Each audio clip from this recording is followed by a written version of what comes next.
Hello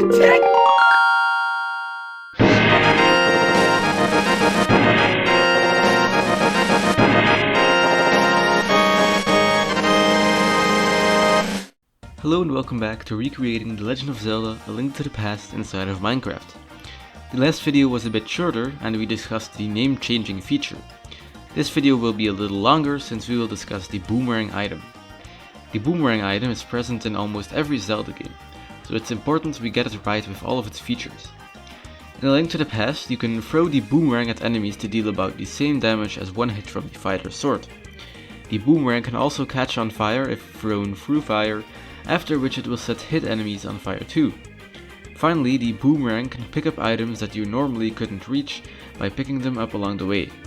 Time to code all of these features in the game. Let's start with a model. Reeves sent me two models I could use, but we ended up going with this one for the boomerang. Next, I use a bunch of teleport commands to give it this parable animation, just like a real boomerang. Of course, this still looked weird because the boomerang was supposed to rotate during the animation. This luckily was as simple as just rotating the model around at a set speed.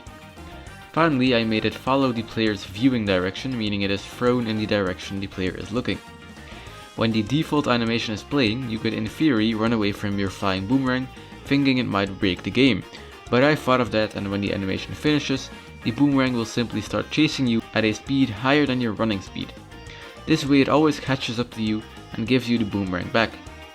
We'll also make the boomerang enter this chasing phase when it collides with a wall. This way we prevent it from clipping through walls.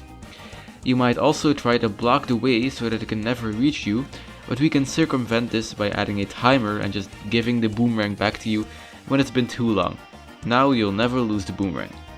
Next, we will simply detect if there is an enemy touching the boomerang and deal an according damage amount to that enemy. We'll also give it a little cooldown so it doesn't keep damaging the enemy every game tick. We can tweak these values later.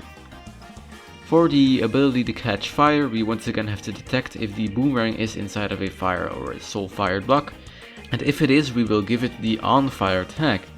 Boomerangs with this tag will have a fire animation and they will set colliding enemies on fire for 5 seconds as well as still damaging them. This works perfectly.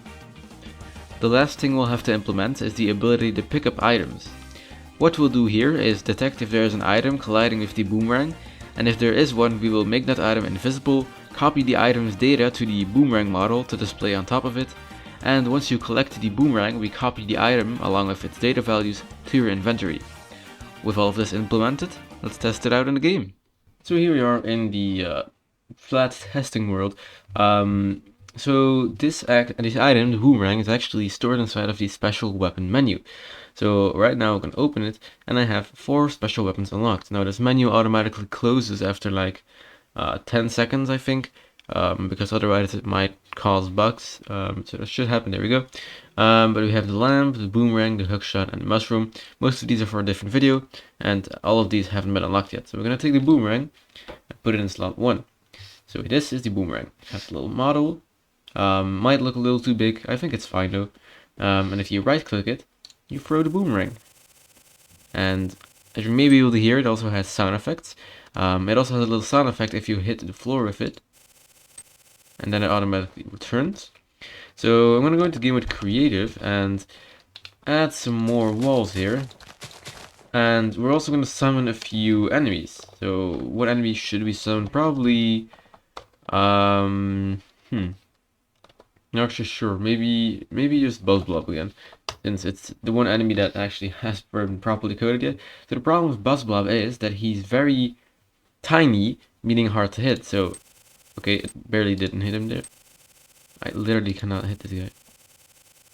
Okay, I think I hit him there. The problem is that these are custom models. They don't have damage animations. Come back to here. He's dead. There we go. So I think for these custom models like Buzzblob, I should add like a little animation for when they get hit, or like maybe particle. Particle would be good, because right now you can't tell.